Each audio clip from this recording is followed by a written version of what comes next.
할렐루야. 네, 우리 좌우에 계신 분들하고 인사하겠습니다. 너무 잘 오셨습니다. 네, 감사합니다. 자, 우리 먼저 몇 가지 광고 말씀을 좀 드리도록 하겠습니다. 공사가 거의 다 끝났어요. 거의 다 끝난 상황 가운데 아직 정리되어지지 않은 부분들이 조금 이제 남아 있습니다. 그래서 내일 이제 오후에 좀 시간이 되어지신 분들은 좀 함께 나와서, 전체가 여기 사실은 우리가 보이진 않지만, 푸석푸석 이제 먼지가 가득합니다. 그래서, 내일 좀 같이 한 1시 정도서부터 시작을 하려고 해요. 그래서, 시간 되시는 분은 오셔서, 이제 좀 걸레질도 좀 하고 정리 정도를 좀 해서 주일날 예배 때만큼은 깨끗하게 좀 정리되어지는 가운데 그렇게 예배를 드렸으면 좋겠습니다. 그래서 내일 몇 시부터라고요? 네, 1시부터예요.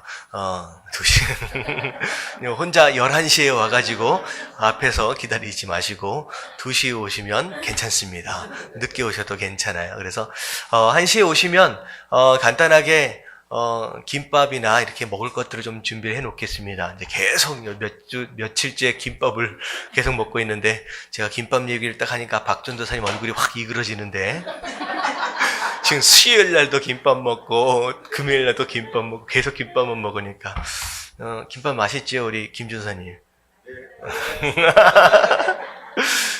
먹을 것을 좀 준비를 해 놓겠습니다. 그래서 다과를 준비해 놓을 테니까 같이 좀 식사도 하시면서 그렇게 즐겁게 함께 참여해 주시면 감사하겠습니다. 할렐루야. 그리고 우리가 계속 한 몇 달 전서부터 예배가 끝난 다음에 기도할 때 제가 안수하면서 기도하고 있습니다. 그래서 주일 예배 대표 기도 맡으신 분을 이제 1번 타자로 해서 제가 안수하며 기도해 드리고 있고요.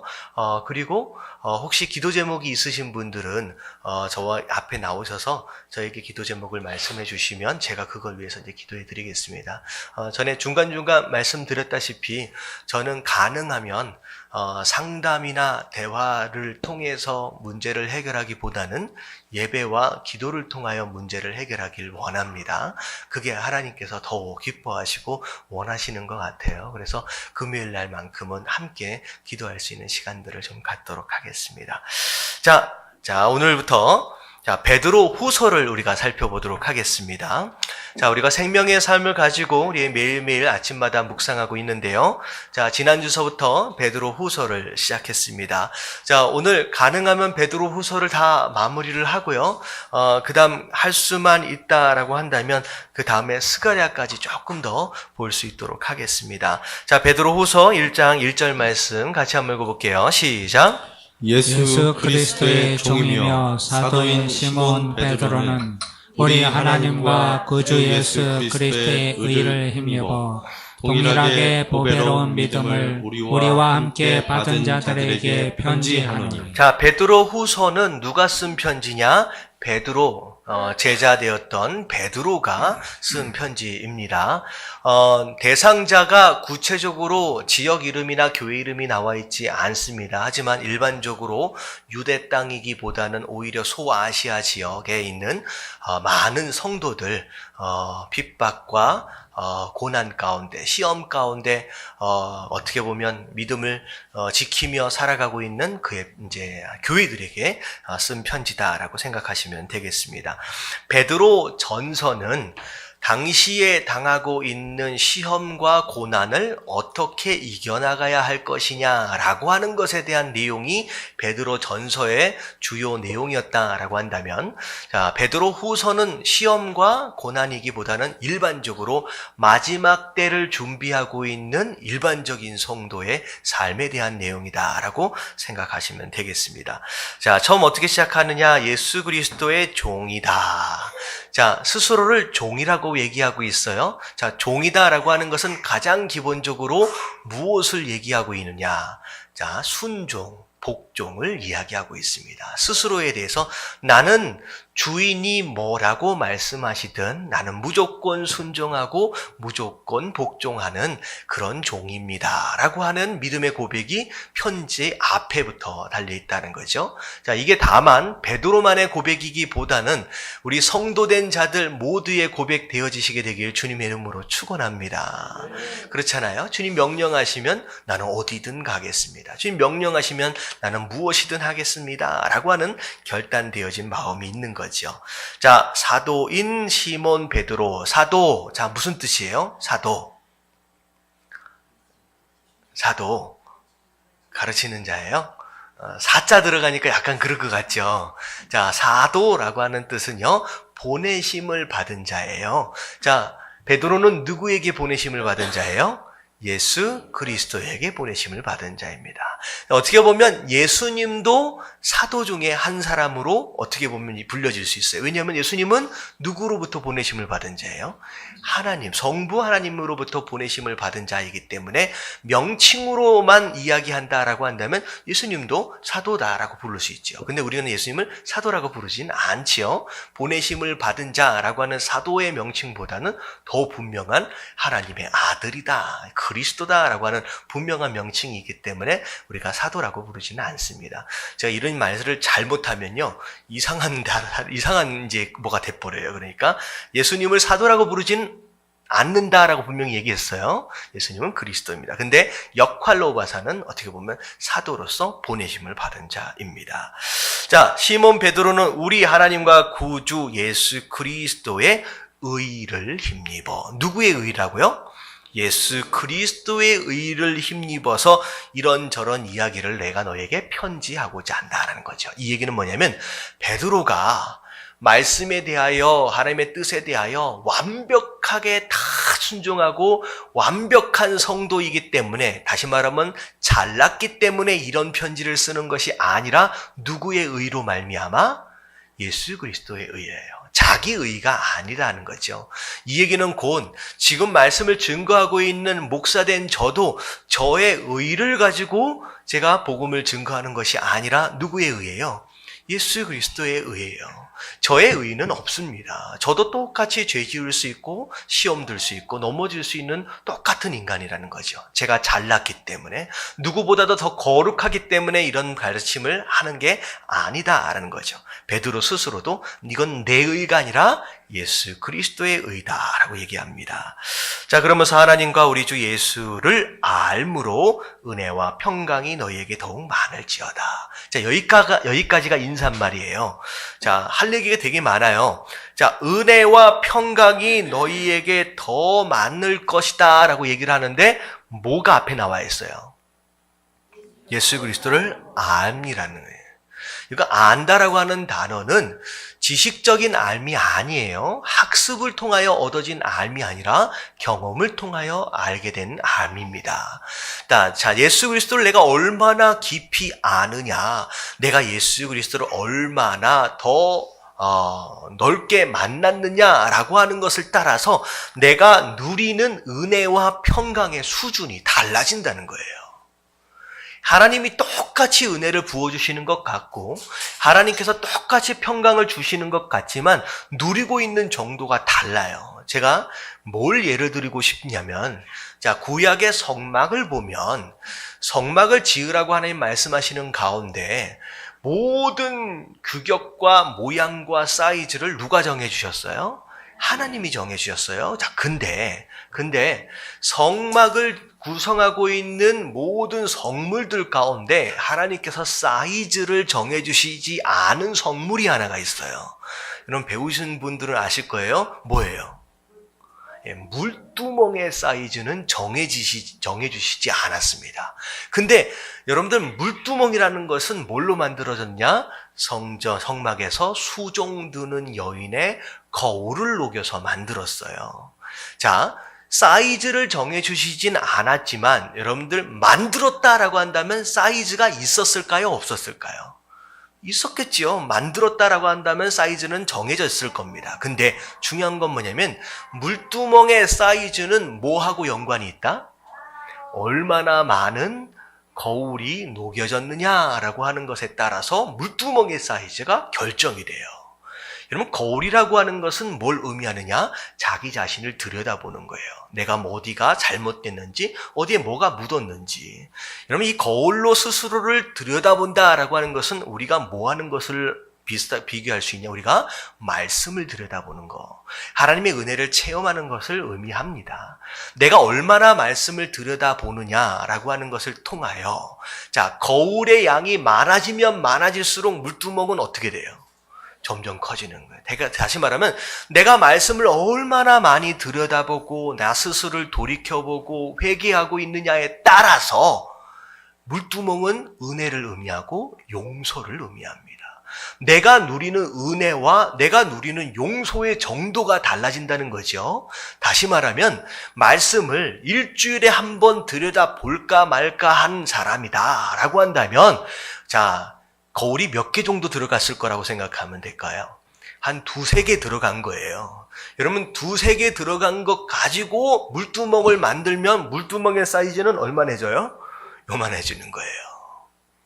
여러분, 그러니까 이만큼 내가 은혜와 용서를 누리는 겁니다. 하지만 거울이 만약에 1000개가 들어가고 10,000개가 들어가서 녹여졌다라고 한다면 물두멍이 얼마나지는 거예요? 어마어마해지는 거예요. 그래서 솔로몬 당시에는 물두멍이 따로 있었어요. 여러분, 솔로몬 당시에 물두멍을 물두멍이 아니라 뭐라고 불렀는지 아세요? 여러분, 바다라고 불렀습니다. 바다라고 불렀어요. 얼마나 사이즈가 크면 이 얘기입니다. 예수 그리스도를 얼마나 깊이 아느냐에 따라서 내가 누리는 은혜와 평강의 정도가 다르다는 거예요. 나는 매일매일 사는데 나는 예수님을 내가 누리고 있는 은혜가 얼만큼인지 나는 항상 불안에 떨고 있다라고 한다면, 여러분들, 내가 뭘 어떻게 잘못하고 있느냐?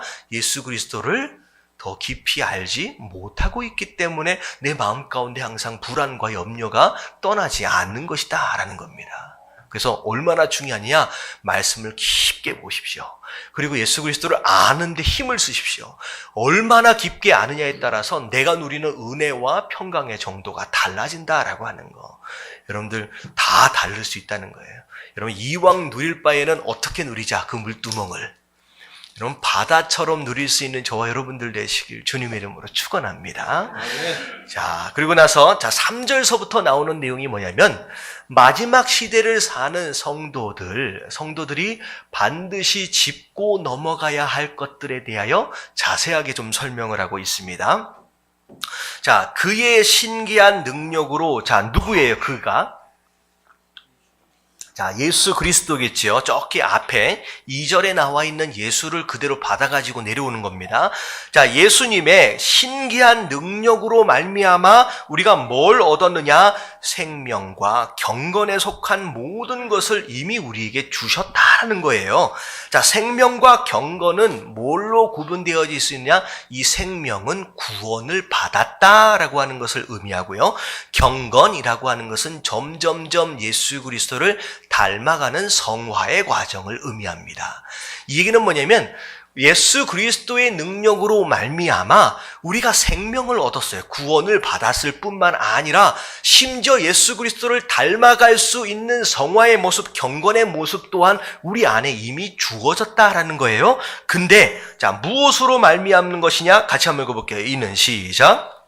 이는 자기의 영광과 덕으로서 우리를 부르신 이를 알므로 말미암아. 자, 무엇으로 말미암아? 알므로 말미암아요. 예수 그리스도를 아는 것으로 말미암아 우리가 구원을 받았고 우리가 성화되어져 간다라고 하는 것이죠. 자, 그런데 4절에 보니까 이로써 그 보배롭고 지극히 큰 약속을 우리에게 주사. 자, 보배롭고 지극히 큰 약속이라고 하는 것은, 이 약속은 뭘 얘기하는 걸까요? 저 위에 나오는 생명과 경건에 속한 것들을 얘기하는 거예요. 무슨 얘기인지 아시겠죠? 자, 생명과 경건에 속한 모든 것들을 무엇으로 주셨다? 우리에게 약속으로, 큰 약속으로 주셨다는 거예요. 자, 이 약속이라고 하는 개념은요, 여러분들, 시제로 얘기한다라고 한다면 과거를 얘기하는 거예요? 현재를 얘기하는 거예요? 미래를 얘기하는 거예요? 이런 미래를 얘기하는 겁니다. 자, 이 약속이 품고 있는 특징 중에 하나가 뭐냐면, 자, 경건과 생명과 경건에 속한 모든 것들을 주셨는데, 어떤 자들은 이 생명과 경건을 현재 누리고 있는 자들이 있는가 하면, 어떤 자들은 아직 누리지 못하고 있는 자들이 있다라고 하는 거죠. 자, 차이가 있다라고 하는 거예요. 자, 근데, 자, 밑에 좀 더 설명을 할게요. 자, 그 약속을 주셨는데, 그 약속으로 말미암아 우리가 정욕 때문에 세상에서 썩어질 것을 피하여 신성한 성품에 참여하는 자가 되게 하려 하였느니라. 결국은 이런 큰 약속을 우리에게 허락하신 이유가 뭐냐면, 자, 이제는 세상을 버리라는 거예요. 이제는 세상을 떠나라는 거죠. 그리고 어떤 마음을, 어떤 성품으로 살아가라? 신성한 하나님에게 속한 성품을 가지고 이 땅을 살아가라 라고 하는 목적으로 위에 있는 생명과 경건을 주셨다라고 하는 거예요. 자, 그래서 5절에 보니까 무슨 얘기 나오냐?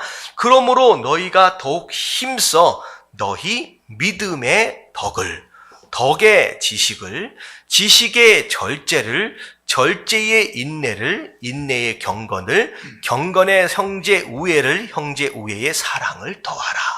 자, 이게 무슨 뜻이냐? 자, 처음에 뭐가 필요해요?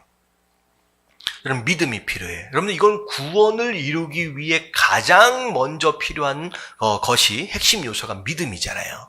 결국 믿음으로 말미암아 구원을 받았어요. 자, 내가 구원을 받았으니까 야, 이 정도면 됐지라고 그냥 있으라는 거예요? 아니면 좀 더 뭘 하라는 거예요? 예, 좀 더 뭘 하라는 거예요. 그래서 그 믿음 위에 뭘 쌓아라? 덕을 쌓으래요. 여러분, 덕은 뭐예요? 여러분, 착한 행실을 의미합니다. 이 덕은 예수 그리스도를 닮아가는 삶의 모습을 의미하는 거예요. 네가 구원을 받았다라고 한다면, 크리스찬이다라고 한다면 예수 그리스도를 닮아가는 정말 착한 행실이 우리 너의 삶 가운데 열매로 있어져야 되는 것이 아니냐. 그래서 덕을 쌓으래요. 자, 덕을 쌓았다. 그러면 끝났느냐? 그 위에 뭘 쌓으래요 또? 덕 위에 지식을 쌓으래요. 이 얘기는 지식은 누굴 아는 지식이에요? 하나님을 아는 지식이에요. 하나님의 뜻이 무엇인지, 하나님의 마음이 무엇인지 배우라는 거예요. 열심히 공부하라는 거예요. 자, 공부한 다음에 그 다음에 뭐 해야 하는 거예요? 절제하라는 거예요. 왜? 좀 뭘 배운 것 같고 뭘 아는 것 같으면 사람은 똑같아져요. 모아질 것 같아요. 교만해져요. 아주 뭘 대단하게 아는 것처럼 입이 많아진다는 거죠. 그렇게 되기 때문에 하나님께서 뭘 하라? 그 입을 다물라는 거예요. 절제해라는 거예요. 멈출 수 있을 때 멈춰라. 그런 다음에 절제 다음에 뭐 해래요? 자, 인내하라는 거예요. 왜냐하면요, 믿음에 대한 결국은 열매를 맺기 위해는요, 봄에 씨앗을 뿌리면 언제 거둬요? 가을에 걷는 것처럼 2계절 이상을 기다려야 열매가 맺는다는 거죠. 그래서 네가 진짜 눈으로 확인하기 원하는 열매를 보길 원하느냐? 뭐 하라는 거예요? 인내하래요. 참고 기다려보라는 거죠.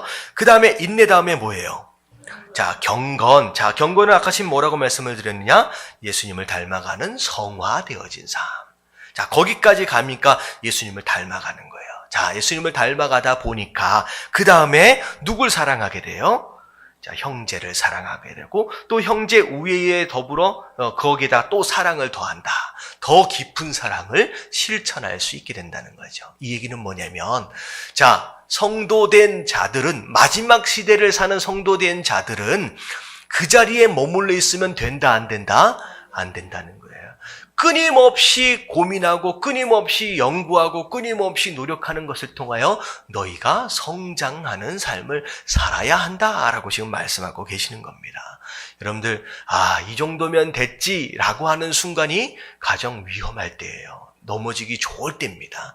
여러분들, 그 어느 순간이라도 여러분 나태해지지 마시고 좀 더 열심히 노력하시고 좀 더 열심히 예배 가운데 나아갈 수 있는 저와 여러분들 되시길 주님의 이름으로 축원합니다. 자, 8절 같이 한번 읽어볼게요. 시작.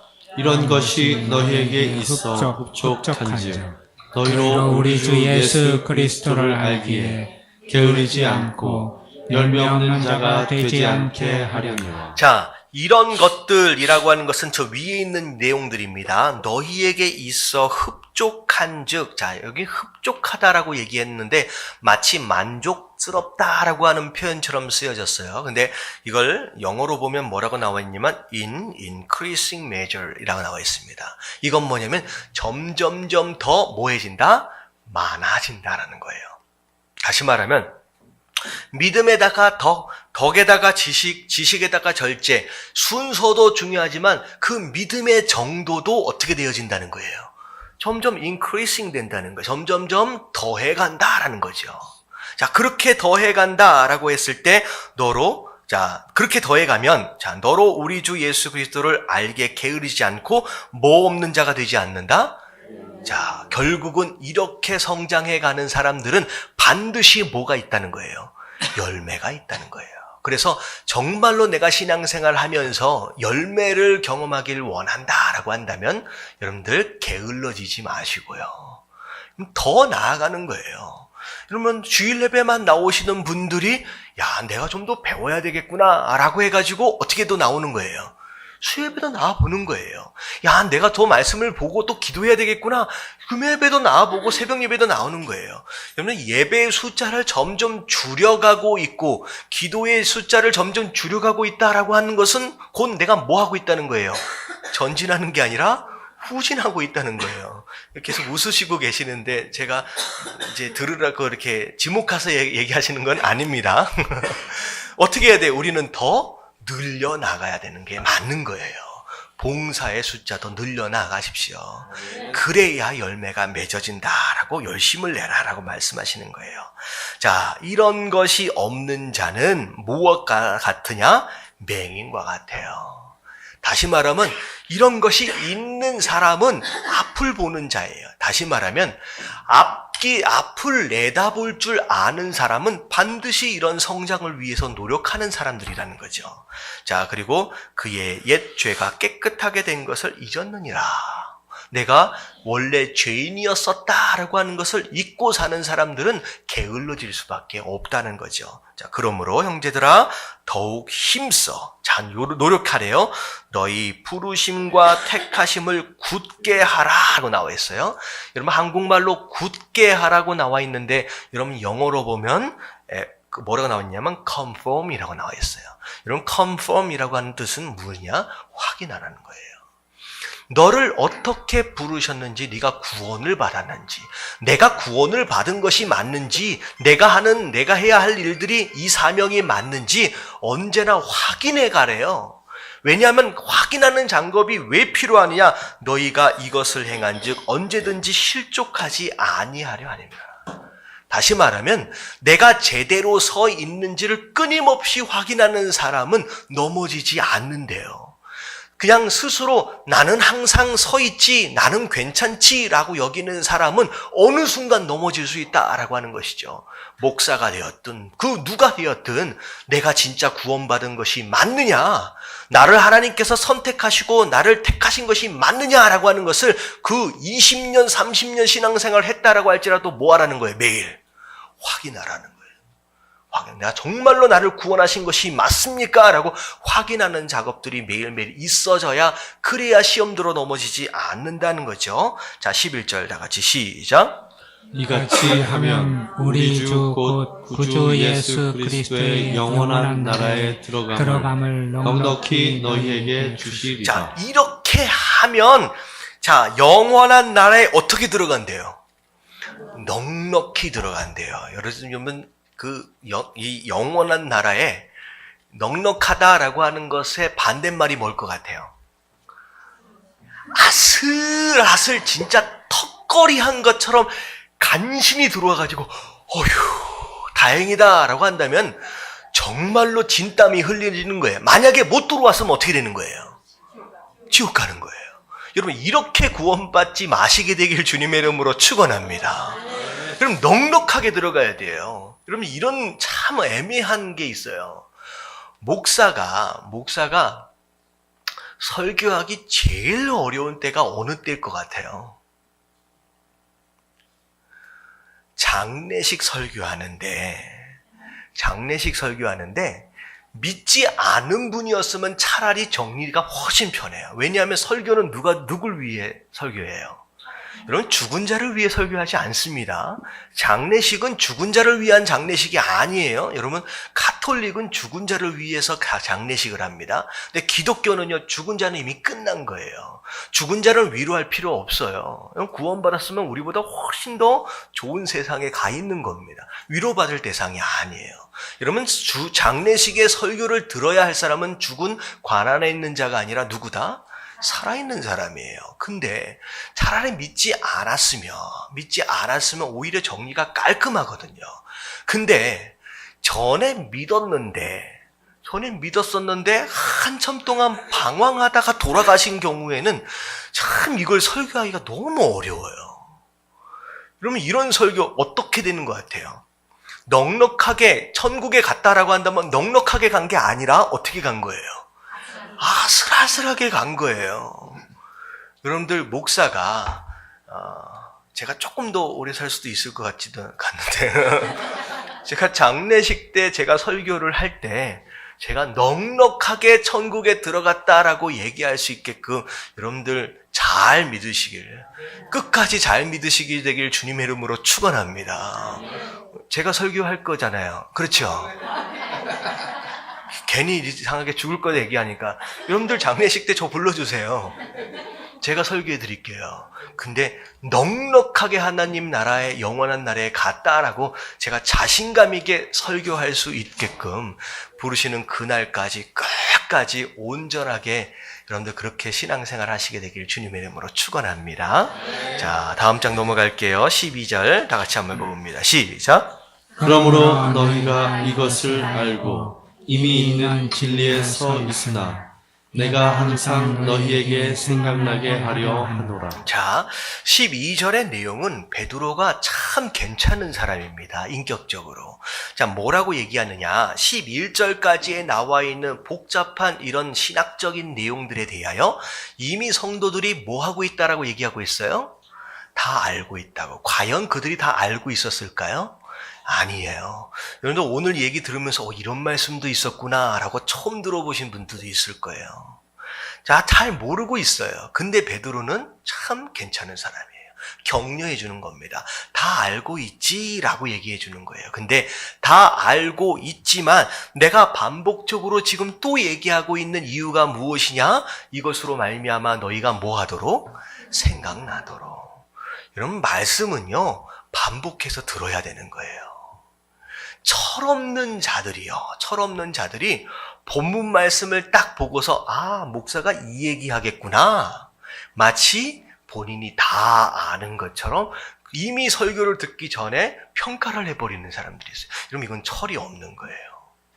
여러분, 아는 말씀이다라고 할지라도 반복해서 들어야 합니다. 왜냐하면 참 이건 하나님이 주신 은사가 아님에도 불구하고 우리가 모든 사람들이 공통적으로 가지고 있는 은사가 있어요. 자, 무슨 은사일 것 같아요? 망각의 은사. 참 잊어버리는 것만큼 잘하는 게 우리 성도예요. 그래서 제가 계속 질문을 해도 계속 모르시잖아요. 그렇잖아요. 제가 어떻게 보면 한 100번도 말씀드렸던 것 같은데 계속 몰라. 그래서 목사가 필요한 거예요. 그래서 계속 말씀드리는 이유는 뭐냐면 계속 기억해내라는 거예요. 왜냐하면요, 결정적으로 이런 말씀들이 이 예배당에서 떠오르는 게 아니라 어디에서 떠올라야 돼요? 삶의 현장, 그것도 급박한 상황 가운데, 위기 가운데서 이 말씀이 번쩍 떠올라서 이렇게 견디라고 했지라고 떠올라줘야 되는데 그게 한두 번 들어서는 떠오르질 않는다는 거죠. 계속 반복적으로 들으라는 얘기예요. 여러분, 좀 지루하다라고 여겨진다라고 할지라도 계속 들으시게 되길 주님의 이름으로 축원합니다. 그래야 확 떠오르는 거예요.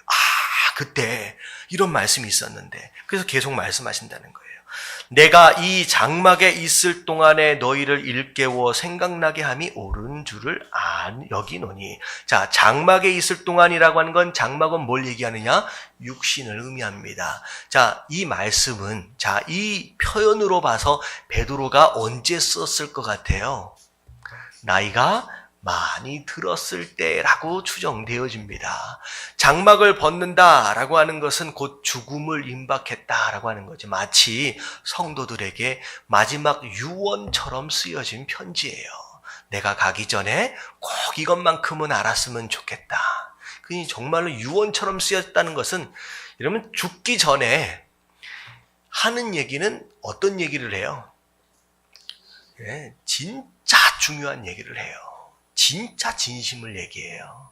다시 말하면 베드로 후서는 유언과 같은 내용이다라고 한다면 베드로가 평생 살았을 때 이것이 진짜 중요한 것이다 라고 하는 핵심만 정리해서 지금 얘기하고 있는 것이다 라고 생각하시면 됩니다. 그래서 지금 그 얘기를 하는 거예요. 이는 우리 주 예수 그리스도께서 내게 지시하신 것 같이 나도 나의 장막을 벗어날 것이 임박한 줄 알미라.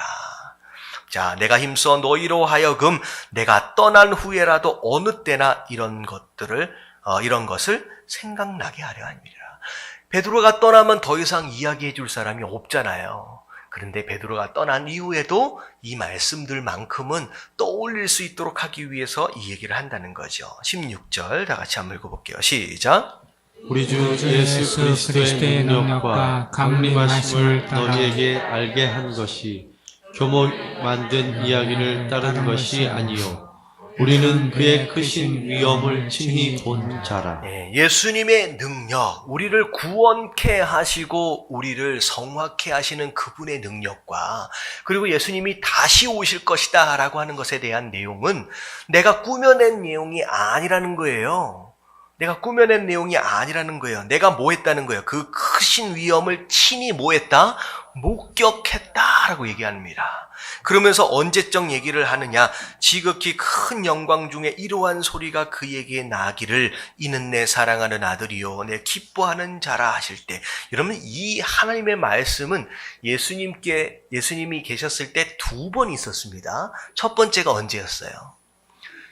요한에게 침례를 받으실 때 있었고요. 그리고 두 번째 언제 있었어요? 변화산 사건에서 이 하나님 말씀하심이 있었잖아요. 자, 이 사건만큼은 언제적 경험이냐? 예수님께서 침례를 받으실 때 베드로는 제자가 아니었습니다. 다시 말하면 이때 경험은 변화산에서 경험한 금송이에요.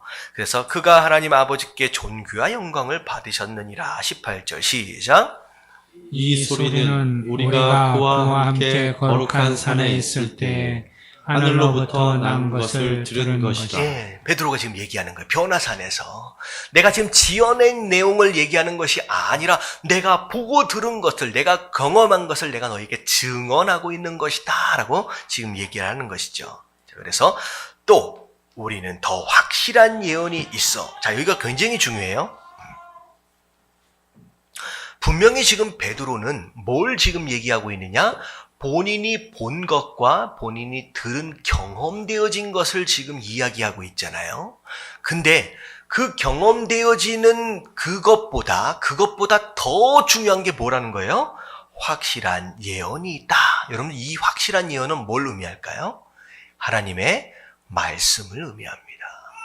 그 어떤 경험보다도 그 어떤 체험보다도 하나님 말씀보다 더 확실한 건 없다는 거죠. 자, 그 말씀이 어떤 역할을 하느냐? 어두운 데를 비추는 등불과 같다. 우리 마음 가운데 어두움을 다 몰아내는 거예요. 이 세상의 어두움을 다 밀어내는 그런 힘이 있다는 거죠. 자, 날이 새어 샛별이 너희 마음에 떠오르기까지 너희가 이것을 주의하는 것이 옳으니라. 하나님의 말씀에 집중하라는 거예요. 그렇게 된다는 거예요. 먼저 알 것은 성경의 모든 예언은 사사로이 풀지 마라. 네 마음대로 아무렇게나 해석하지 말라라는 거죠. 자, 21절 시작. 예언은 언제든지 사람의 뜻으로 낸 것이 아니요 오직 성령의 감동하심을 받은 사람들이 하나님께 받아 말한 것입니다. 자, 성경이 어떻게 쓰여졌어요? 하나님의 감동으로 쓰여졌기 때문에 사람의 이론과 사람의 지식을 가지고 풀어서 안 되고 오히려 뭘로 풀어야 된다는 얘기예요? 성령의 감동으로 풀어야 된다는 거예요. 그래서 뭐 국어 공부를 잘한 사람이 성경을 잘 알겠구나, 그렇지 않다는 거죠. 성경이 쓰여진 대로, 쓰여진 방법 자체가 성령의 감동하기 힘이기 때문에 결국은 풀어내는 방법 또한 성령을 통하여 풀어야 할 것이다 라고 지금 이야기되어지고 있는 것입니다. 자, 그래서 결국은 체험도 중요하고 경험도 중요하지만 어디로 가라는 거예요? 확실한 말씀으로 가라는 거예요. 근데 그 말씀은 아무렇게나 해석되어서는 안 된다라고 얘기합니다. 자, 그 다음에 2장으로 넘어옵니다. 1절 말씀 다 같이 시작. 그러나 백성 가운데 또한 거짓 선지자들이 일어나니 이와 같이 너희 중에도 거짓 선생들이 있으리라.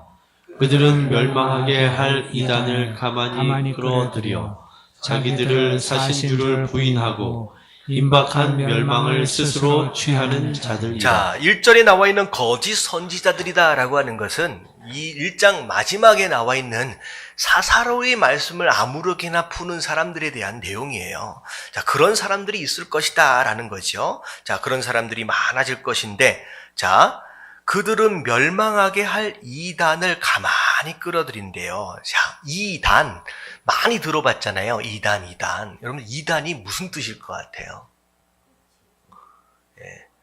끝이 다르다라는 거예요. 다를 이자와 끝 단자입니다. 결국은 지금 오늘 볼 때는 비슷해 보이지만 끝까지 가보면 끝은 어떻다는 거예요? 우리가 가려고 하는 방향하고 전혀 다르다는 거죠. 그러니까 이런 모습들로 가만히 교회 안으로 이런 내용들을 끌어들인다는 거죠. 근데 이단들이 가지고 있는 가장 핵심적인 문제 중에 하나가 뭐냐? 자, 누굴 부인해요? 예수 그리스도를 부인합니다. 여러분들, 예수 그리스도가 하나님의 아들이다라는 것과 우리의 구원자 되시고 우리의 구주 되신다라고 하는 것을 부인한다라고 한다면 그건 무조건 뭐라고 생각하시면 돼요? 이단이에요. 우리를 위한 유일한 구원자예요. 그 사이에 어떤 인간적인 존재가 등장해서 내게 기도하라, 뭐 이게 중간에 하나가 뭐가 끼게 되면 그것도 무조건 뭐라고 생각하시면 돼요? 그냥 이단이에요. 성막에 있는 뭐가 찢어졌어요? 휘장이 찢어졌어요. 이제는 누구를 통하여 나가는 게 아니에요. 예수 그리스도의 보혈을 통하여 그냥 직접 하나님께 나아갈 수 있는데 괜히 이상한 사람들이 하나씩 끼어가지고 내가 보내심을 받았느니 뭐 했느니 하면서 뭐 이렇게 얘기하잖아요. 뭐 이만이니 뭐니. 여러분 다 가짜예요. 아니라는 거예요.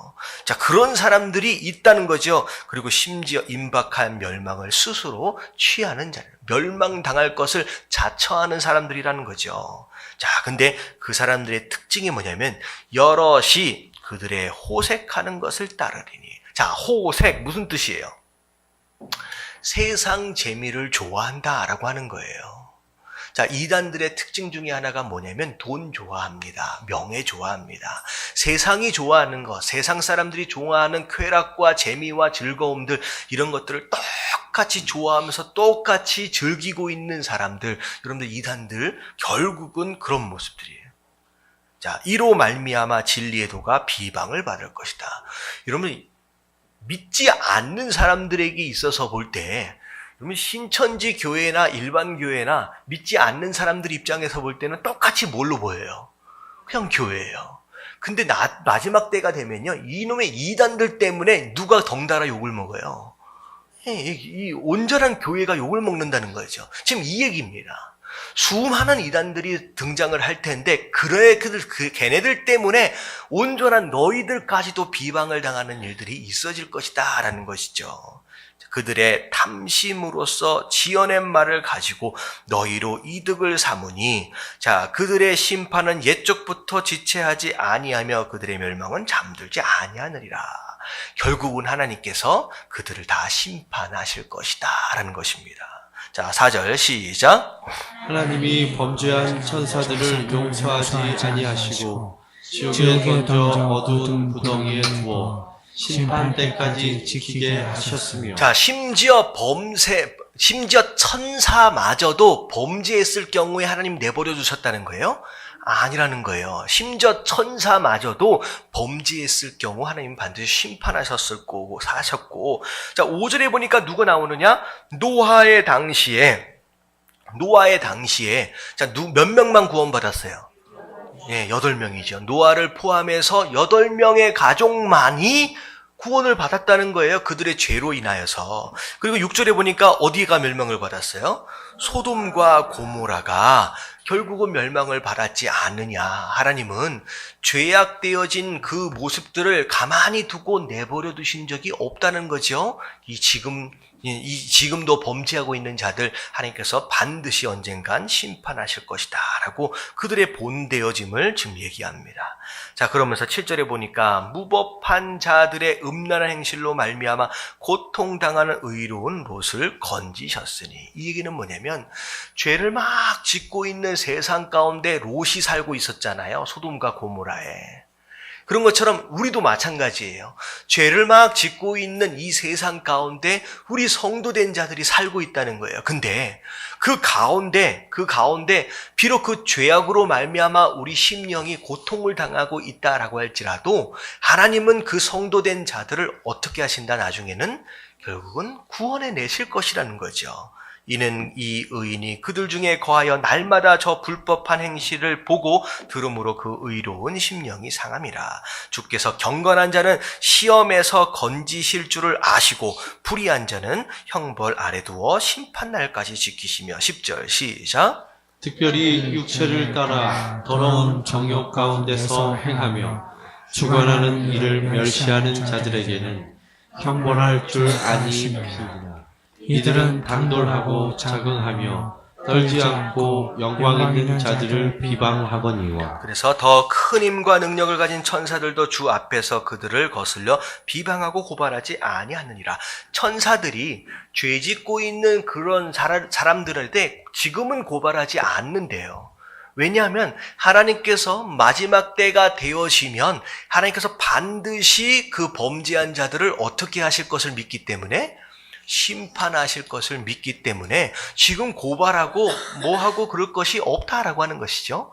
하나님께서 결국은 심판하실 것이다라는 거예요. 그렇다면 결국은 우리가 이 말씀 가운데서 뭘 기억해야 하느냐? 자, 결국은 그들은 심판을 받을 것이고, 자, 우리는 어떻게 된다는 거예요? 그들 가운데에서도 섞여 있다라고 할지라도 반드시 하나님 우리를 구원해 내실 것이다 라고 하는 그 약속을 우리가 믿음으로 살아가야 한다라는 거예요. 조금 그들 사이에 끼어서 뭐 할 수 있어요? 마음이 불편하고 우리 심령이 괴로울 수 있지만 우리가 포기하지 말고 견딜 수 있으면 된다는 거죠. 끝까지 구원하시는 그날까지, 심판하시는 그날까지 인내하시게 되길 주님의 이름으로 축원합니다. 자, 12절 다 같이 시작. 그러나 이 사람들은 본래 잡혀 죽기 위하여 난 이성 없는 짐승 같아서 그 알지 못하는 것을 비방하고 그들의 멸망 가운데서 멸망을 당하며. 자, 그 하나님을 대적하고 거짓 선생들에 대한 내용입니다. 자, 이들이 누굴 비방하느냐? 하나님을 비방해요. 근데 자, 하나님을 비방하는데 뭐 한 것을 비방한다라고 얘기하느냐? 그 알지 못하는 것을 비방한대요. 정말로 하나님이 어떤 분이냐? 정말로 예수 그리스도가 어떤 분이냐라고 하는 것을 진짜 아는 자다라고 한다면 과연 비방할 수 있었겠느냐는 거죠. 그들은 하나님을 잘 모르기 때문이라는 거예요. 어떻게 보면 알지 못했기 때문에 비방하고, 그리고 그 비방하는 것으로 말미암아 멸망을 당한다라고 한다면 오히려 그 하나님을 비방하는 자들이 어떻게 여겨질 수 있느냐? 불쌍하게 여겨질 수 있다라고 하는 것이죠. 여러분, 불쌍한 사람들이에요. 여러분, 복음이 뭔지를 모르기 때문에, 하나님이 어떤 분인지를 모르기 때문에 아무렇게나 말하고 있다는 거죠. 여러분, 우리는 하나님을 아는 자들입니까? 모르는 자들입니까? 여러분, 아는 자들이에요. 하나님이 얼마나 무서운 분이신지, 하나님의 심판이 얼마나 끔찍한 것인지를 우리가 알기 때문에 우리가 하나님 앞에서 경외감을 느낄 수 있다는 거죠. 제가 부활주일이나 고난주간 때 말씀을 드리잖아요. 십자가 고난을 당하신 예수 그리스도. 여러분들 그 십자가를 통하여 우리가 느껴야 할 감정은 예수님 얼마나 힘드셨을까, 예수님이 얼마나 괴로우셨을까라고 여겨지는 연민의 정이 아니에요. 여러분 그걸 위해서 십자가 고난을 보여주신 게 아니에요. 여러분 예수님이 뭐 때문에 십자가를 지었어요? 우리의 죄 때문이에요. 여러분 죄가 얼마나 무섭냐면요. 심지어 그게 하나님의 아들이다라고 할지라도 어떻게 되어진다는 거예요? 십자가 위에서 그렇게 처참하게 죽을 수밖에 없는 것이 이 죄에 대한 대가라는 거예요. 그게 하나님의 공의로우심이고 그 하나님의 심판에 대한 무서움이라는 거예요. 여러분 십자가의 그 고난을 보면서 이야 내 죄 때문에 내가 저기 있었을 뻔했는데 라고 하는 그걸 안다라고 한다면 우리가 죄에 대하여 아주 가볍게 여길 수 없습니다. 죄가 얼마나 무섭냐. 심지어 아들마저도 그렇게 내치실 수 있는 것이 하나님의 공의거든요. 우리가 적당히 타협하고 살 수 있는 그런 죄에 대한 모습이 아니라는 거예요. 그래서 결국은 모르기 때문에 그렇게 죄를 짓고 있는 것이고 모르기 때문에 하나님을 비방하고 결국 멸망 가운데로 간다는 얘기입니다. 13절 불의의 값으로 불의를 당하며 무슨 뜻이에요? 불의를 뿌렸어요. 그랬더니만 결국은 그 불의가 누구에게 돌아와요?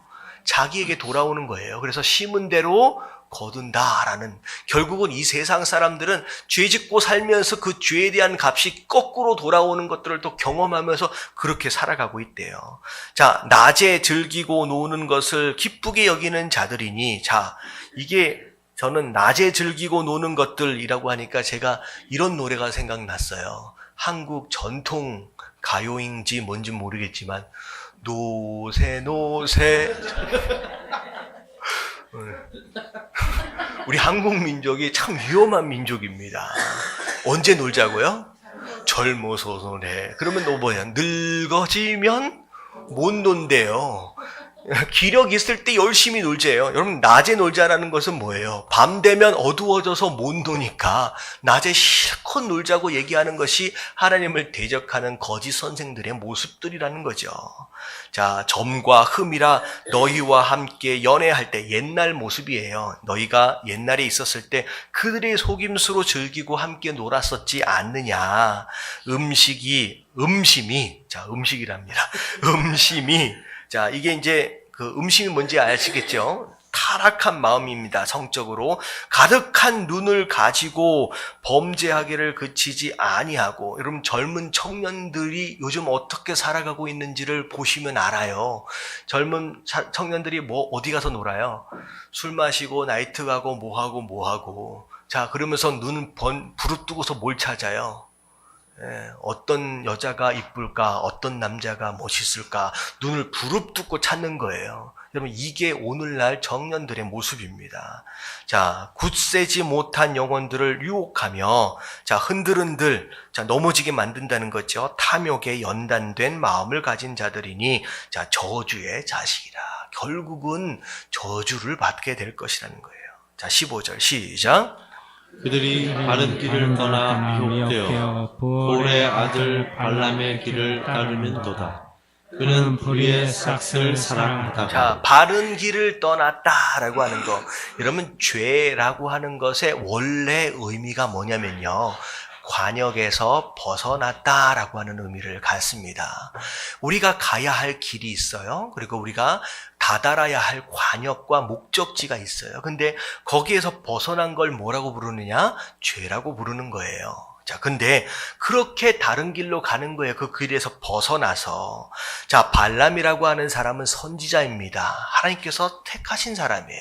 근데 이 사람이 자, 뭘 사랑했어요? 돈을 사랑합니다. 결국 돈을 사랑해서 엉뚱한 짓을 하고 다니는 그런 모습으로 살았어요. 그랬더니 하나님께서 책망하시는데 자, 하도 말을 안 들으니까 누구의 입을 통하여서 책망하신다고요? 예, 나귀의 입을 통해서 책망하신대요. 하도 사람 말을 안 들으니까. 자, 이런 사람들은 물이 없는 샘이래요. 자, 샘이 있는데 갔더니 물이 없어요. 많은 사람들에게 실망만 준다는 거죠. 겉에서 볼 때는 뭔가 있는 것처럼 보이지만 결국은 아무것도 마실 것이 없는 그런 샘. 광풍에 밀려가는 안개. 여러분들, 안개는 바람이 없는 곳에서만 존재합니다. 광풍이 확 불면 안개는 어떻게 돼요? 사라지는 거예요. 뭐 있는 것 같고, 하지만 바람 한번 불어버리면 실체가 없어지는 그런 존재라는 거죠. 그들을 위하여 캄캄한 어두움이 예비되어 있나니. 자, 이건 지옥입니다. 그들이 허탄한 자랑의 말을 토하며 그릇되게 행하는 사람들에게서 겨우 피한 자들을 음란으로서 육체의 정욕 중에서 유혹하는도다.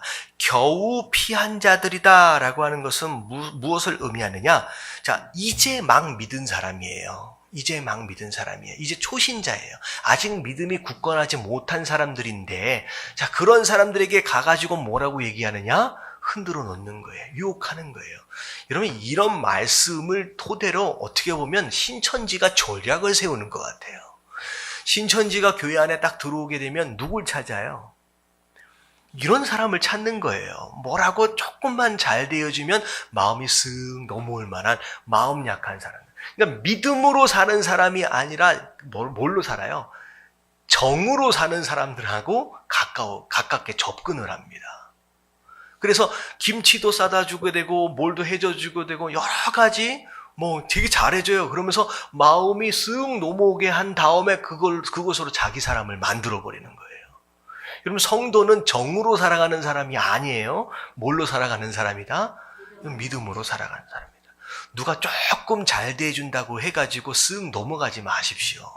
분별할 줄 아는 능력이 있어야 돼요. 신천지는 그런 사람을 타겟으로 삼는 거예요, 지금. 자, 19절 시작. 그들에게 자유를 준다 하여도 자신들은 멸망의 종들이니 누구든지 진 자는 이긴 자의 종이 됨이라. 스스로 나는 자유인이다 라고 얘기하고 있지만 사실은 뭐 하는 사람이라는 거예요? 종이라는 거예요. 노예라는 거예요. 여러분, 사단의 노예입니다. 자, 영적인 원리예요. 누구든지 진 자는 이긴 자의 종이 된다라고 하는 것은 영적인 원리입니다. 왜 아담과 하와가 하나님으로부터 떠날 수밖에 없었고, 그리고 사단에게 속할 수밖에 없었느냐? 원인이 여기에 있어요. 우리 인간이 누구에게 져버렸어요? 사단에게 영적인 승부에서 져버렸어요. 그래서 더 이상 하나님에 속한 자들이 아니라 사단에 속한 자들이 된, 사단의 종이 되어버렸어요. 우리 모든 인생들이요, 사단의 종되어진 모습으로 다 태어난 겁니다. 근데 누가 다시 이기셨어요, 사단을? 예수 그리스도가 다시 이기셨어요. 근데 예수 그리스도에게 속한 자로 넘어가기 위해서는 뭐만 하면 돼요? 예수 그리스도를 우리가 믿기만 하면 되는 거예요. 그래서 구원을 받는다라고 하는 것은 우리가 얼마나 거룩해졌느냐, 착해졌느냐라고 하는 기준을 따라서 구원을 받는 게 아니라 우리가 영적으로 이미 진 상태에서 사단에 속한, 사단에 종되어진 상태에서 태어난 거예요. 자, 그러려면 이미 영적으로 사단에게 승리하신 예수 그리스도 안으로 들어가 버리면 우리가 뭘 받는 거예요? 구원을 받는 거예요. 그렇게 하기 위해서 하나님께서 방법 하나만을 주셨는데 누굴 믿어라? 예수 그리스도를 믿기만 하면 누구에게 속한 자? 예수 그리스도에게 속한 자가 되는 것으로 말미암아 우리가 구원을 받는 거예요. 지금 그런 얘기입니다. 근데 너희가 자유를 누리는 것 같지만 사실은 누구의 종이라는 거예요? 사단의 종이지 않느냐. 여러분, 세상 사람들이 나는 자유인이다, 마음껏 누린다. 옛날에 미국의 히피 운동했을 때 히피 사람들은 자유예요. 그 사람들이 얘기한 건 자유예요. 나는 뭐든지 할 수 있다. 그래서 그들은 어떻게 살았어요? 마약도 하고 술도 마시고 아무렇게나 하고 살았어요. 어떤 목사님이 전도하러 가셨는데 뭐라고 얘기하느냐? 목사님, 저를 보세요. 저는 자유인이에요. 저는 아무거나 다 하면서 살 수 있어요. 근데 제가 왜 예수를 믿어야 돼요? 라고 얘기를 하는 거예요. 그랬더니 그 목사님 뭐라고 말씀하셨느냐? 당신은 술을 마실 자유도 있고, 마약도 할 만한 자유도 있고, 도박도 할 만한 자유도 있고, 뭐든지 할 만한 자유가 있지만, 당신은 더 이상 마약을 끊을 수 있는 자유가 없고 술을 끊을 수 있는 자유가 없습니다. 다 누리고 있는 것 같지만 이제는 어떻게 해요? 내가 이미 마약에 종되어져 버렸어요. 내가 이미 세상 쾌락에 종되어졌고 내가 세상 돈에 종되어졌어요. 이건 자유인의 모습이 아니라 또 다른 종의 모습이다라는 거죠. 그 말씀을 갖고 감동을 받아요. 아, 내가 자유인이 아니구나. 끊을 날도 끊어져야 안 끊어져요. 안 끊은 알코올 중독, 마약 중독에서 그냥 가는 거예요. 아, 내가 자유인이 아니었구나. 여러분 스스로 자유인이다라고 생각하지 마시게 되길 주님의 이름으로 축원합니다. 여러분 이 세상에는 자유인은 한 사람도 없어요. 딱 두 종류의 사람이에요. 자, 사단의 종이든, 자, 누구의 종이든, 예수 그리스도의 종이든, 여러분 어느 쪽을 선택하느냐라고 하는 두 갈래 길뿐이죠. 나는 중간에 끼어가지고 나는 뭐든지 할 수 있다라고 하는 사람들은 아무도 없습니다. 속고 있는 거예요. 속고 있는 거예요. 자, 20절 다 같이 시작. 만일 그들이 우리 주 되신 구주 예수 그리스도를 알므로 세상의 더러움을 피한 후에 다시 그 중에 얽매이고 지면 그 나중 형편이 처음보다 더 심하리니. 자, 바울이 지금 베드로가 뭐에 대해서 얘기하고 있느냐? 자, 예수님 그리스도를 처음에 믿었다는 거예요, 안 믿었다는 거예요? 그래서 심히 믿었대요. 예배도 드리고 교회도 다녔다는 거죠. 자, 이미 예수 그리스도가 누군지 알았음에도 불구하고 그 다음에 어떻게 됐어요? 다시 세상에 얽매였다는 거예요. 또 다시 세상의 종으로 가버렸다라고 하는 거죠. 그랬더니 오히려 원래부터 종되어졌던 자들보다 형편이 어떻게 되어버렸다? 더 심히 어렵게 되었다라고 하는 거예요. 여러분 이런 사람이 있다는 거예요 지금. 여러분 우리 구원론에 대해서 여러분은 아주 무슨 두부를 자르는 것처럼 툭 잘라놓을 수 있는 상황이 아닙니다. 한 번 구원은 영원한 구원이다 라고 딱 잘라버릴 수 있는 상황이 아니에요. 왜냐면 이런 말씀을 한번 보세요. 이게 지금 굉장히 난해하고 굉장히 어려운 말씀이에요. 믿었었는데 타락해서 저쪽으로 가버렸대요. 지금 이 말씀으로만 보면 저 사람이 구원을 받은 거예요? 못 받은 거예요? 여러분 못 받았다라고 하는 뉘앙스가 훨씬 더 강합니다. 보세요. 나중 형편이 오히려 처음보다도 더 심각해졌다는 거예요. 더 어려져 버렸다는 거예요. 여러분 제가 지금 분명히 말씀드린 것은 여러분 구원을 받았다 못 받았다 제가 딱 두부를 자른 것처럼 지금 결론을 내리는 게 아니에요. 아니에요. 여러분들 우리가 항상 깨어 있어야 합니다. 어느 순간에 우리 또한 넘어질 수 있고요. 우리 또한 저기에 속한 자로 가버릴 수도 있다라고 하는 거예요. 우리가 언제나 깨어 있어야 돼요. 그래서 지금 그 얘기를 하는 거예요. 그래서 엔타이 크리스찬들이 있잖아요. 어떻게 보면 반기독교를 막 강력하게 주장하는 사람들의 거의 대부분은 전에 뭐였던 사람들이다? 믿었던 사람들이 더 많습니다. 믿었던 자들이 오히려 반대로 돌아서 더 강력하게 반대하는 자들이 되어버리는 거예요.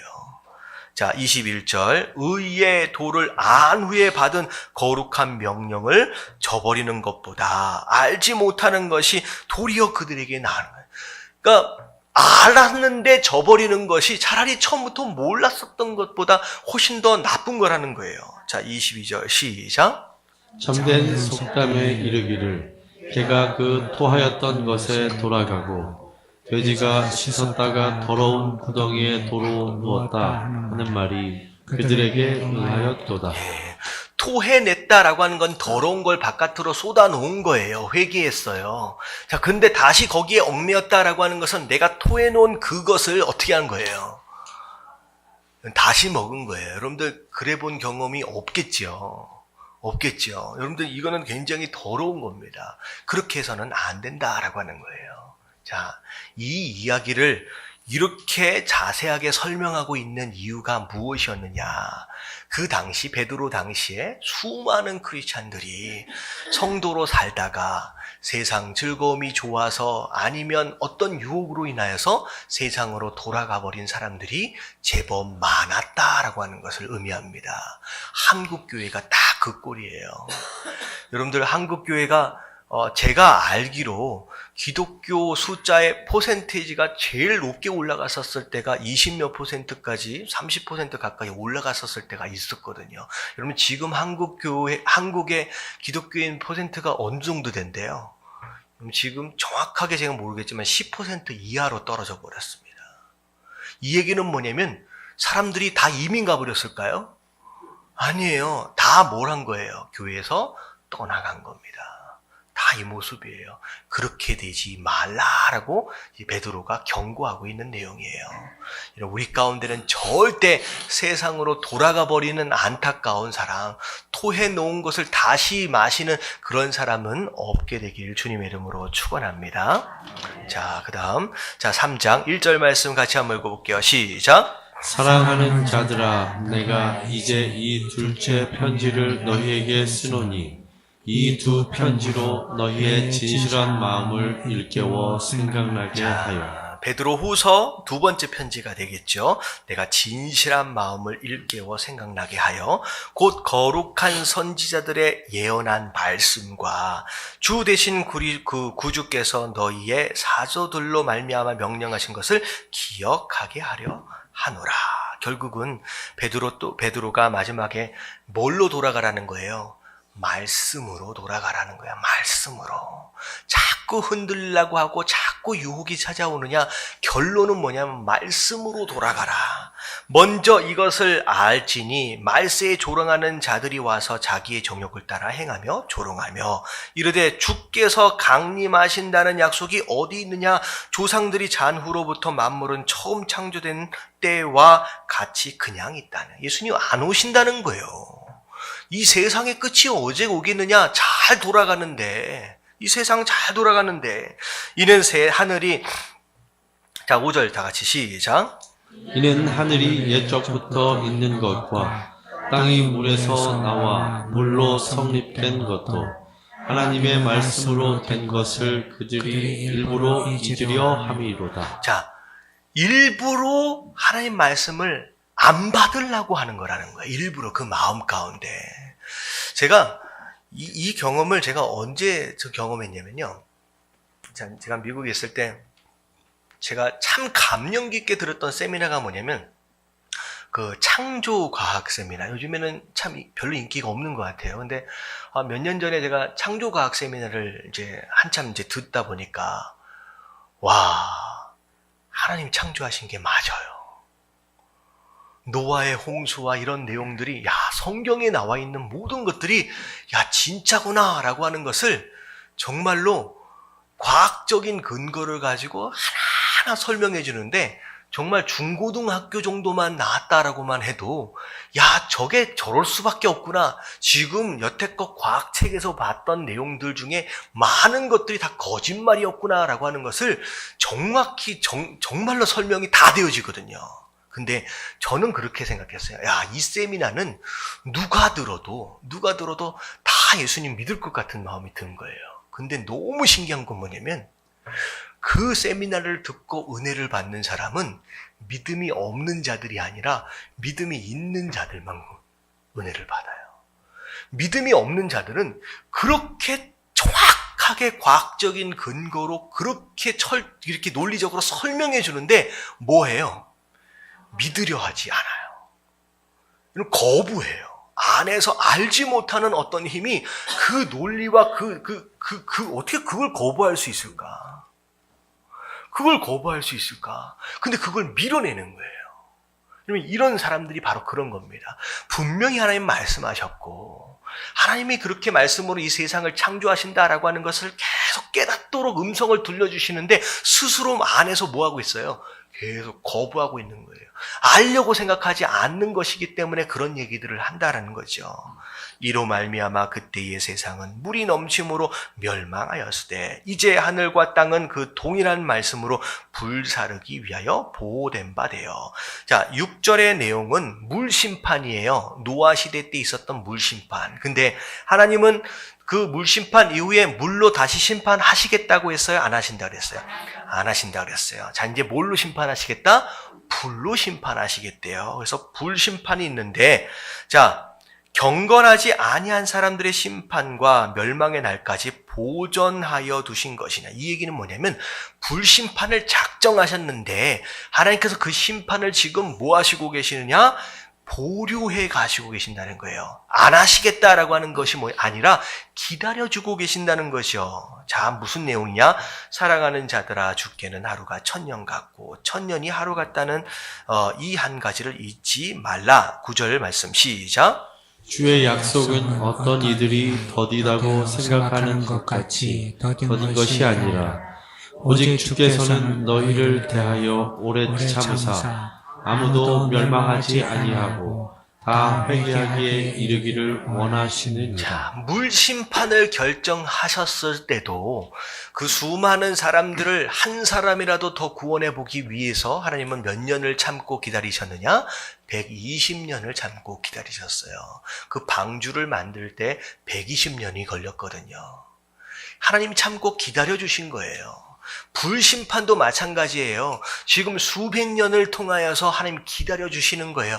어떻게 하면 더 많은 영혼들을 구원해 주실까라고 하는 거죠. 여러분, 하나님은 공의로우신 분이라서 심판하시는 분이시기도 하지만 하나님은 또 뭐가 많으신 분이에요? 사랑이 많으신 분이에요. 어찌되었든 한 사람이라도 구원해 주시기 위해서 지금도 참고 기다려주고 계시는 줄로 믿습니다. 근데 세상 사람들은 뭐라고 얘기하느냐? 참고 기다려주시는 그 하나님의 속마음은 모르고 에이 안 오네 라고 얘기한다는 거예요. 비방하고 있다라고 하는 거죠. 그 얘기를 듣고 있는 하나님은 마음이 어떨 것 같아요? 참 답답할 수밖에 없다라고 하는 것이죠. 여러분, 그 하나님의 본심을 이해하시게 되길 주님의 이름으로 축원합니다. 어찌 보면 하나님께서 우리 또한 참고 기다려 주셨기 때문에 우리가 이 자리에 있는 것이 아니냐라는 거죠. 할렐루야. 그 은혜는 우리가 지금 누리고 있는 은혜예요. 저는 제가 경험한 하나님 하면 항상 기억나는 게 뭐냐면 하나님은 참고 기다려 주시는 분이에요. 저는요 천천히 가거든요. 저는 금방금방 안 바뀌거든요. 금방금방 안 자라거든요. 근데 하나님께서는 저를 책망하시지 않으시더라고요. 하나님은 제 발걸음에 맞춰서 기다려 주시더라고요.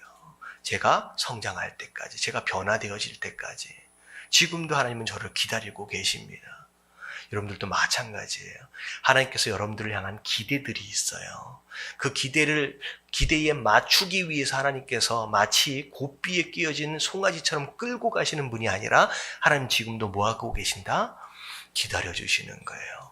여러분, 하나님을 너무 오랫동안 기다리도록 만드시지 말길 주님의 이름으로 축원합니다.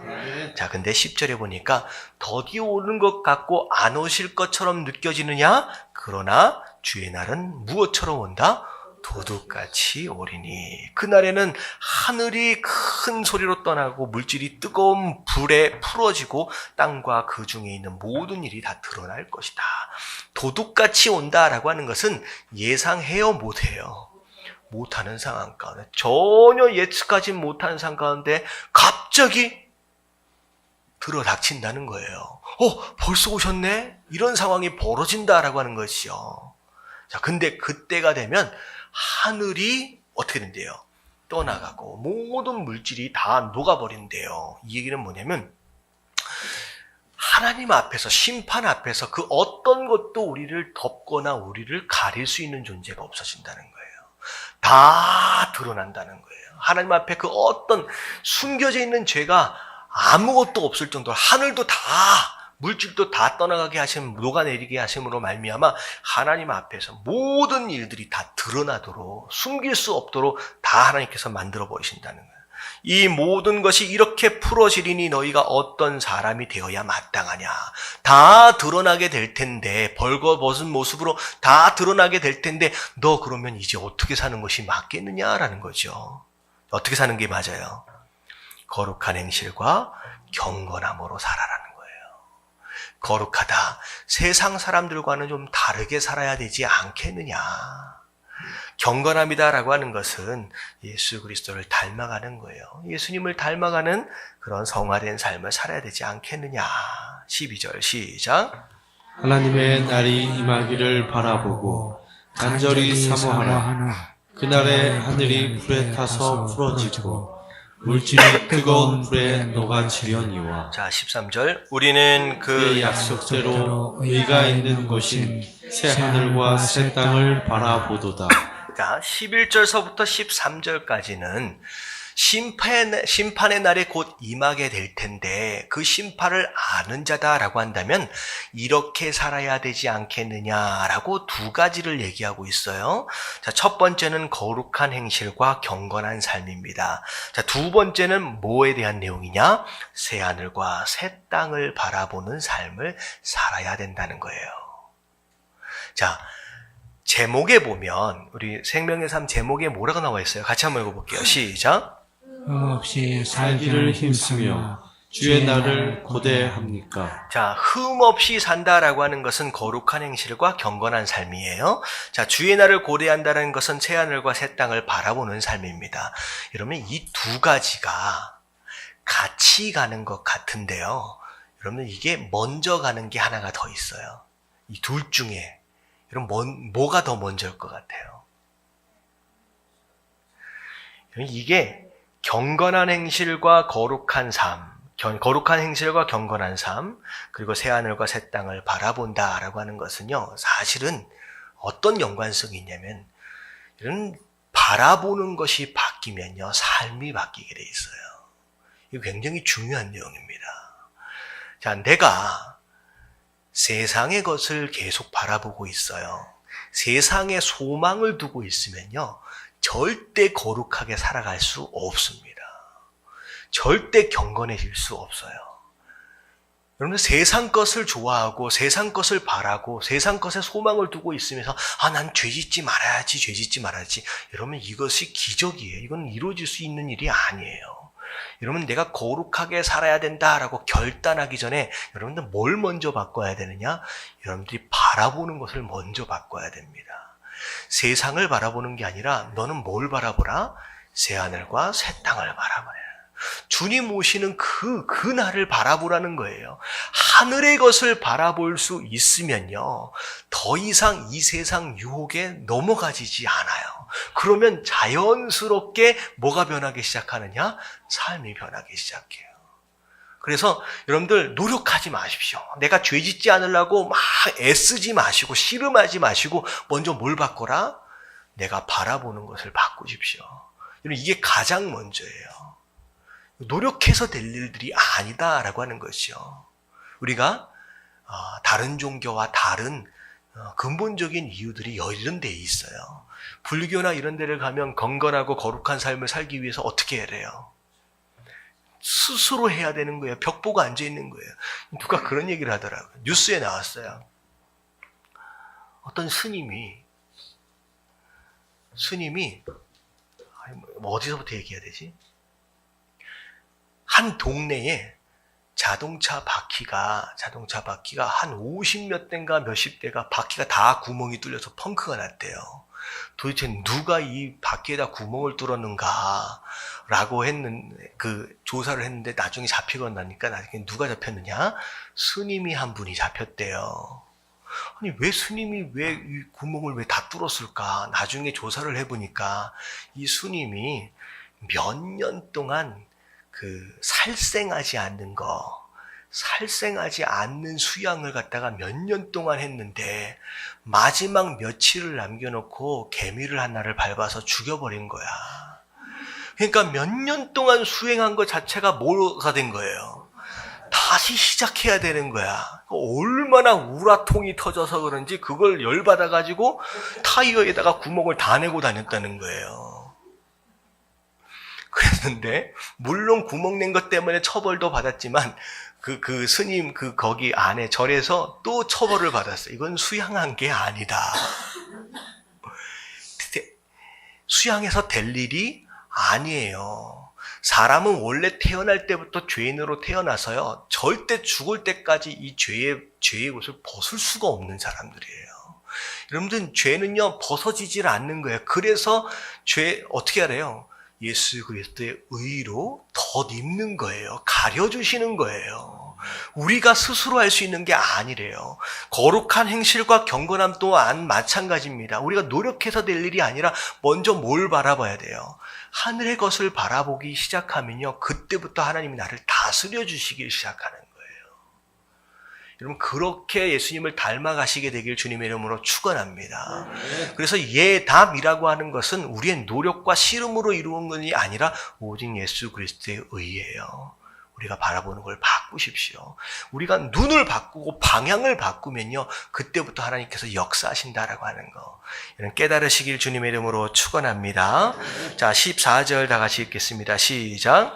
그러므로 사랑하는 자들아, 너희가 이것을 바라보나니 주 앞에서 점도 없고 흠도 없이 평강 가운데서 나타나기를 힘쓰라. 자, 먼저 이것을 바라보라.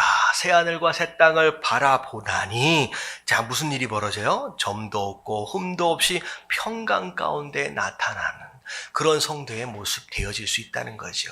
그렇게 되어지기 위해서 힘써 보래요. 노력해 보래요. 자, 15절. 또 우리 주의 오래 참으심이 구원이 될 줄로 여기라. 예수님 오래 참으셨기 때문에 우리가 구원받았잖아요.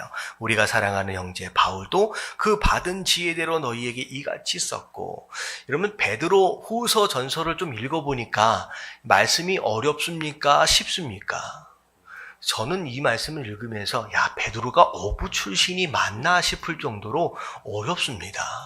몇 차례씩 읽어야 이게 이 내용이구나 라고 조금씩 알아져 가요. 근데 여러분, 못 배운 베드로가 이 정도 썼는데 바울은 배웠어요? 안 배웠어요? 여러분, 바울은 서울대 출신이에요. 여러분, 이 얘기를 하니까 진짜 서울대 나왔냐. 그때 당시에 가장 유명한 선생인 가말리엘이라고 하는 선생이 있었는데, 여러분, 이 사람의 제자 되어진다라고 하는 것은 서울대 들어가는 거랑 똑같습니다. 근데 그의 제자가 바울이에요. 이 바리새인으로서 대단한 사람입니다. 근데 바울이 쓴 편지는 베드로가 쓴 편지보다 훨씬 더 어렵다는 거예요. 베드로가 지금 그 얘기를 하는 겁니다. 근데 자, 16절에 보니까 그 편지를 읽을 때 더러 뭐한 부분이 있다? 알기 어려운, 무슨 뜻인지 이해하기 어려운 부분들이 바울 서신서에는 많다는 거예요. 근데 무식한 자들과 굳세지 못한 자들이 다른 성경과 같이 그것도 억지로 자꾸 풀라 그런다는 거예요. 그러다 보면 어떻게 된다? 스스로 멸망한대요. 여러분, 성경을 읽다가 이해되어지지 않으면 여러분 뭐 해야 돼요? 기도해야 돼요? 물론 기도하면서 풀어야 되겠죠. 그러면 이해되어지지 않으면 내버려 두십시오. 성경은 하나님 보여주신 것만큼 보이는 거예요. 자꾸 보이지 않는데 마치 보이는 것처럼 이렇게 하면 안 된다는 거죠. 오히려 멸망된대요. 자, 17절. 그러므로 사랑하는 자들아, 너희가 이것을 미리 알았은즉 무법한 자들의 미혹에 이끌려 너희가 굳센 데 떨어질까 삼가하라. 조심하라는 거야. 이런 자들 되지 않도록. 자, 18절 마지막입니다. 시작. 오직 우리 주 곧 구주 예수 그리스도의 은혜와 그를 아는 지식에서 자라. 가라 영광이 이제와 날까지 그에게 있을지어다. 뭐 헷갈려요. 이게 자라, 가라. 자, 마지막 인사말이에요. 맞죠? 이게 마지막 인사말이? 네, 맞습니다. 마지막 인사말을 어떻게 들어가냐면 처음 베드로후서를 시작할 때, 자, 성도는 어떻게 해야 된다? 성장해야 한다. 게을러지지 말라 그랬잖아요. 마지막 인사말의 처음 부분으로 돌아가서 딱 정리를 하는 거예요. 뭐라 그래요? 은혜와 그를 아는 지식에서 어떻게 하라? 자라가라는 거예요. 더 열심히 배우고 더 열심히 예배 드려라. 그래야 된다는 거예요. 그러면 영광이 이제와 영원한 날까지 그에게 있을지어다 라고 하면서 축복하면서 편지를 마무리합니다. 자, 베드로후서를 마무리했어요. 그래서 격려 박수 하겠습니다. 자, 성경 하나를 우리가 1시간 한 반 정도 안에 마무리를 한 것 같습니다. 자, 이렇게 읽어보니까 베드로후서가 전체적으로 어떤 내용이구나라고 하는 것들이 조금 전체적인 숲이 좀 보였을 거예요. 만약에 다음 기회가 되어진다라고 한다면 천천히 깊게 한번 보십시오. 그러면 숲을 보는 것과 좀 다른 나무를 볼 때의 또 다른 은혜가 또 있습니다. 그래서 이번 금요일 같은 경우에는 우리가 세부적인 내용들을 다 살펴볼 수는 없지만 전체적인 숲을 보는 개념으로 이렇게 좀 살펴가고 있거든요. 그래서 지금 그렇게 이해를 하시면서 그럼 보시면 될 것 같아요. 그리고 이 말씀은 생명의 삶으로 우리가 이미 한 주간 묵상했던 내용이기 때문에 여러분들 익숙하게 들으시면서 함께 금요일날 예배를 드리면 너무 좋을 것 같아요. 그래서 이번 달까지 아직 큐티를 못 하신 분들은요, 이러면 좋을 것 같습니다. 다음 달에 생명의 삶이 나오면 꼭 구입하십시오. 이번에 제가 믿음을 가지고 몇 권을 더 주문을 했습니다. 그래서 꼭 구입을 하셔서 매일매일 말씀을 보세요. 그래서 아마도 매일매일 말씀을 보고 아니면 새벽 예배를 통하여 이미 익숙해진 상황 가운데서 금요 예배에 다시 참여했을 때에 느끼는 감동은 전혀 달라요. 여러분들 그렇게 해서 말씀, 그리고 결국은 베드로가 계속 얘기했던 건 뭐냐면 체험도 중요하고 경험도 중요하지만 결국은 마지막 때는 뭘로 돌아가라? 말씀으로 돌아가라고 했어요. 왜냐하면요, 유혹되어질 수 있는 수많은 것들이 교회 안에 자꾸 들어오고 있거든요. 여러분, 변하지 않는 거, 수천 년, 수백 년이 지나도 변하지 않는 것은 뭐냐? 말씀은 변하지 않아요. 시들지 않아요. 이런 변하지 않는 말씀을 붙잡는 자들이 끝까지 흔들리지 않는다라고 하는 거예요. 그래서 말씀을 기준으로 매일매일 승리하시는 저와 여러분들 되시길 주님의 이름으로 축원합니다.